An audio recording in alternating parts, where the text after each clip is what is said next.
Hello everyone. So in the previous video we have seen various principles of inheritance, and there I have also said that 3 principles out of 4 were raised to the status of the law, and those were law of dominance, law of segregation and law of independent assortment. So in this video we will see these laws one by one. First law is the law of dominance.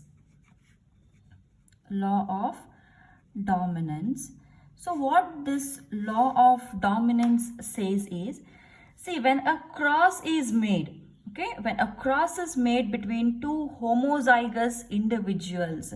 So when a cross is made between two homozygous individuals, so let's take an example of tall, and dwarf, that is capital T, small t. So if you write the same alphabets, we name them as the homozygous. If we write the different alphabets, like if we write it in this way, then we call it as heterozygous. So right now, so we are speaking about the homozygous individual. So when a cross is made between two homozygous or pure line individuals, so considering and contrasting trait of a simple character, then the trait that appear in the F1 generation. When a cross is made between two homozygous individuals or two pure line individuals, then in the F1 generation we get a hybrid here. We get a hybrid here. So yesterday we have seen hybrid is just mixture of two individuals, isn't it? So here we have one allele from this parent, one allele from this parent. So this is an heterozygous or it is an hybrid. I repeat it again. When a cross is made between two homozygous or pure line individuals, then in the F1 hybrid or in the F1 generation, the hybrid which we get is called as the dominant one. Always in the F1 generation we get a dominant trait here. So whichever is expressed here in the F1 generation, so since this is tall now, isn't it? This is a hybrid tall. Since it is tall now, tall is taken as a dominant parent, the other one is taken as a recessive parent. So I repeat it again. When a cross is made between two homozygous or pure lines individuals, then in the F1 generation we get a hybrid, and that hybrid is called as a dominant one. So since the hybrid is tall here, tall is taken as a dominant, and this other one is taken as, or short dwarf is taken as a recessive parent. But however, this law of dominance, it does not occur universally. It does not occur universally. It does not occur universally. That is because there are, or Mendel had recorded certain deviations. He had recorded certain exceptions or deviations to this particular law of dominance, and those deviations are, first one is incomplete dominance, or second one is codominance.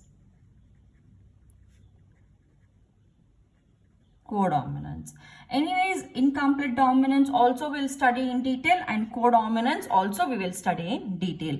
So law of dominance, it simply states that when a cross is made between two homozygous or pure lines individuals, then in the F1 generation we get a hybrid. That hybrid is usually the tall one, and the other, it is a dominant one, and the other one will be a recessive one.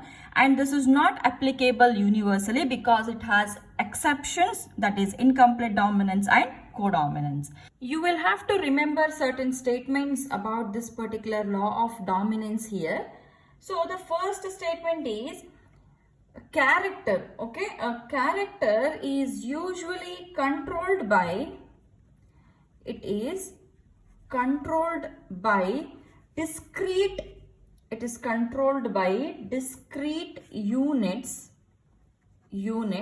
which are called as which are called as factors, which are called as the factors. So these factors are nothing but the genes. So Mendel had called the genes as the factors or the alleles as the factors. So these are controlled by the discrete units which are called as the factors. Then second statement is these factors occur in pairs.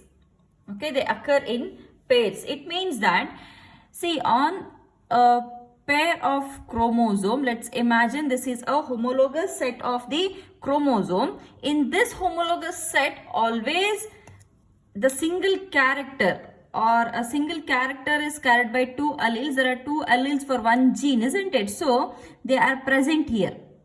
Always they occur in the pairs. So the factors occur in the pairs. The third statement is if or in a dissimilar pair of factors, one will be dominant, second will be recessive.